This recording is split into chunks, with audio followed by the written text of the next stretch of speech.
उत्तराखंड को देवभूमि यूं ही नहीं कहा जाता। यहाँ की हवा, हर धड़कन, हर पर्वत एक आस्था की कहानी कहता है। और इन्हीं कहानियों में सबसे दिव्य, सबसे पवित्र है सिद्धपीठ मां सुरकंडा देवी का मंदिर। ऐसा स्थान जहां पहुंचते ही दिल में अद्भुत शांति उतरती है। आंखों के सामने ऐसा नजारा खुलता है कि मन बस कह उठता है, ये स्वर्ग है। मंदिर तक पहुंचते ही जो पहला अनुभव होता है उसे शब्दों में बयां नहीं किया जा सकता। एकदम मन को छू लेने वाला, शांत, पवित्र और बहुत दिव्य।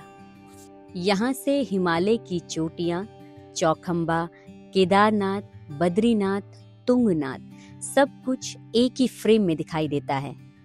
अब बात करें कि यह शक्तिपीठ क्यों इतना महत्वपूर्ण है, क्यों इसे सिद्धपीठ कहा जाता है।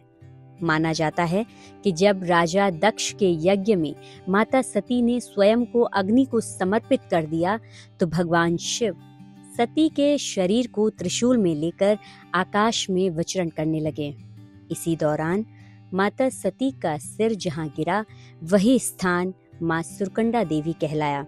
यही कारण है कि यह 51 शक्तिपीठों में से एक है। एक और अद्भुत मान्यता है। कहा जाता है कि एक समय राक्षसों ने स्वर्ग पर अधिकार कर लिया था। देवता निराश होकर मां सुरकंडा के इस मंदिर में पहुंचे, प्रार्थना की और उनकी मनोकामना पूर्ण हुई।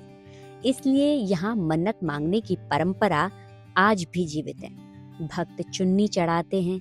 नवविवाहित जोड़े शादी के बाद यहाँ विशेष तौर पर आशीर्वाद लेने पहुंचते हैं। यहाँ बैठकर आंखें बंद करते ही कुछ सेकंड में जो सुकून मिलता है वह शायद पूरी जिंदगी भर याद रहता है। तो आइए अब आपको बताते हैं यहाँ कैसे पहुंचे। यहाँ पहुंचने के लिए पहले कद्दूखाल से लगभग 1.5 किलोमीटर की खड़ी चढ़ाई पार करनी पड़ती थी। वृद्ध लोगों और बच्चों के लिए यह चढ़ाई चुनौती भरी होती थी, लेकिन अब लंबे इंतजार के बाद सुरकंडा देवी रोपवे शुरू हो गया। अब भक्त आसानी से कुछ ही मिनट में मंदिर पहुंच सकते हैं। मां सुरकंडा देवी पहुंचने के लिए सबसे नजदीकी एयरपोर्ट जौलीग्रांट है। नजदीकी रेलवे स्टेशन हरिद्वार, ऋषिकेश और देहरादून है। सड़क मार्ग से देहरादून से मसूरी होते हुए करीब 73 किलोमीटर की दूरी पर कद्दूखाल पहुंचते हैं। यहाँ से रोपवे के जरिए या लगभग 2 किलोमीटर पैदल चलकर मंदिर पहुंचा जा सकता है। यात्रियों के लिए रुकने की धर्मशालाओं की भी सुविधा यहाँ पर उपलब्ध है।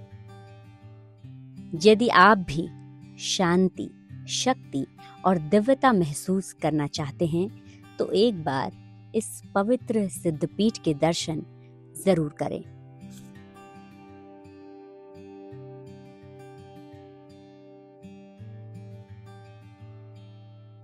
अगर आप ये वीडियो YouTube पर देख रहे हैं तो हमारे चैनल को सब्सक्राइब कर बेल आइकन दबाएं और Facebook पर देख रहे हैं तो हमारे पेज को लाइक करें।